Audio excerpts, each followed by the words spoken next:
Kama ulikuwa hujui, basi huyo mama umuonaye anaitwa Dr. Elizabeth Steiner. Yes, Dr. Elizabeth Steiner. Huyu ni raia wa Australia na ndiye aliyetoa maamuzi yale yaliyotupilia mbali shauri la Yanga kuishitaki shirikisho la mpira wa miguu nchini TFF, kushtaki bodi ya ligi na wekundu wa Msimbazi Simba kuhusiana na dabi iliyoahirishwa Machi 8 mwaka huu. Ikumbukwe, Yanga walishitaki wakitaka wapate pointi 3 na mabao 3 kutokana na kile kilichotokea Machi 8 mwaka huu wakati mechi ya dabi ya Kariakoo wao Yanga dhidi ya watani za jadi Simba ilipoahirishwa na bodi ya ligi katika namna ambayo Yanga hawakuridhia.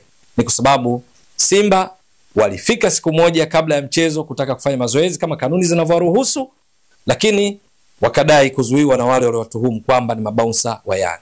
Hata hivyo, inafahamika wazi kwamba ruhusa hiyo kwenye kanuni ina taratibu zake, ikiwamo kutoa taarifa msimamizi wa mchezo kwenye uwanja husika, lakini pia klabu mwenyeji pia kufahamu, jambo ambalo Yanga wanaona kana kwamba Simba wakufuata na hivyo kukuwa na sababu ya mchezo huo kutochezwa. Lakini vile vile kwenye kanuni za ligi kuu Tanzania bara vipo vipengele ambavyo vinaonyesha yule atakayezuia timu ngeni kutofanya mazoezi adhabu zake zimeainishwa katika kanuni za ligi kuu Tanzania bara, na kwa sababu hiyo Yanga wanaona kana kwamba mechi haikustahili kuahirishwa kwa namna yoyote ile kikanuni. Lakini bodi ya ligi ndio ilitangaza kuahirisha mchezo huo saa chache baadaye, wakati awali wao wenyewe bodi ya ligi kupitia kwa mwenyekiti wao Steven Nguto alikaririwa akisema kwamba mchezo wa dabi Yanga dhidi ya Simba upo pale pale. Jambo hilo Yanga hawakuridhia, tunakumbuka vizuri. Wao wakapeleka timu uwanjani ambako kulikuwa kuna mashabiki kadhaa, lakini mchezo haukuchezwa kwa sababu haukuwa rasmi, ulishasimamishwa na bodi ya ligi. Kwa hiyo hata waamuzi hawakuwepo uwanjani, mechi haikuchezwa, jambo ambalo Yanga katika kupigania haki yao wakaenda CAS. Sasa CAS imeleta majibu kwamba imetupilia mbali shauri la Yanga kwa sababu kuu moja, kwamba Yanga haikuwa imepita katika mamlaka zilizopo nchini za mpira wa miguu kwa ajili ya kufikisha shauri hilo kwenye mamlaka zote zilizopo, ili mwisho wa siku maamuzi atakayotolewa ndipo rufani yake ipelekwe CAS. Yaani Yanga wameenda moja kwa moja CAS, jambo ambalo kiutaratibu sio sahihi, kwa sababu linaifanya CAS ikose mamlaka hayo kisheria, kwa sababu yenyewe kushughulikia masuala ambayo tayari katika nchi husika kwenye mamlaka za soka zimeshashughulikia mpaka ukomo wake, na rufani ndipo upelekwa kwao. Kwa sababu hiyo CAS wamelitupilia mbali shauri hilo. Aliyetoa uamuzi huu ambao uliambatana na maelezo mengi ya kisheria sio mwingine, ni huyu Dr. Elizabeth Steiner. Sasa ndiye ambaye najaribu kukufanulia ndugu mtazamaji kujua kwamba yeye ni nani. Huyu ni raia wa Australia kama nilitoka kueleza awali. Alizaliwa alizaliwa age yake ni around miaka 69 kwa sababu alizaliwa March 21 mwaka 1956. Ndio maana unaona mwezi wa 3 mwaka huu tarehe 21 alifikisha umri huu wa miaka 69. Yeye ni makamu wa rais wa divisheni ya rufani katika CAS.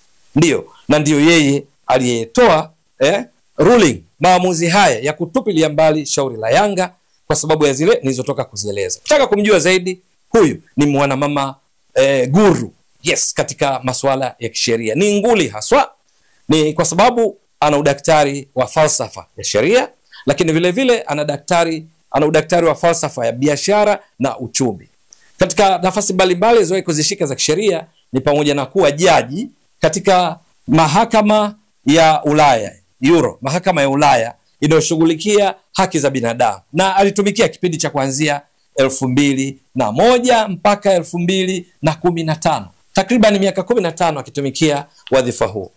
Yapo maeneo mengine mbalimbali aliyowahi kushughulikia kama mwanasheria nguli, lakini ndani ya CAS amekuwa na nafasi za juu tangu 2019 katika ngazi mbalimbali za maamuzi ndani ya CAS. Ni mwanamama nguli wa kisheria kama toka kueleza awali, na ndiye aliyetoa maamuzi haya baada ya kupokea madai kutoka kwa Yanga, malalamiko, lakini pia maelezo ya walalamikiwa ambazo pande zote ziliwakilishwa na wanasheria wao, wanasheria wa Simba, wanasheria wa TFF na bodi ya ligi.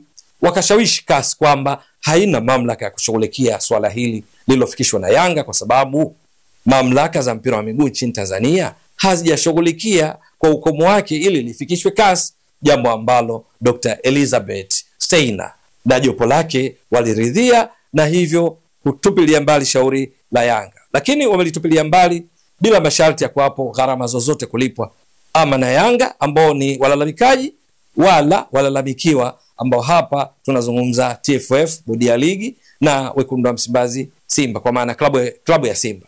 Bali Yanga walicho gharama pekee ni ada ya kufikisha shauri CAS, ambayo ni frank za Uswizi 1000. Yes, 1000 ni kiasi hiki tu basi, wala sio kingine. Frank za Uswizi 1000.